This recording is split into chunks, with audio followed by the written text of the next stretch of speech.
In front of me is Samsung Galaxy S25 Edge, and today I would like to show you how you can turn on or turn off screen touches options on this device.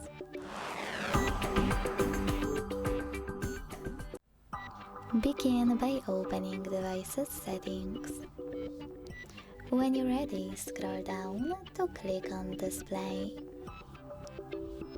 Then scroll down again, and first of all, click on this switcher next to Accidental Touch Protection to enable or disable this option.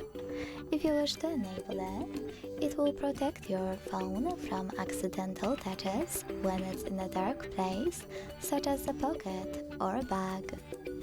If you wish to, you can also use this switcher next to Touch Sensitivity to switch it on or off. If you want to enable it, it will increase the touch sensitivity of the screen for use with screen protectors.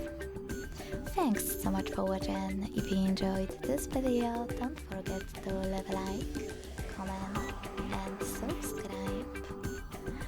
Bye!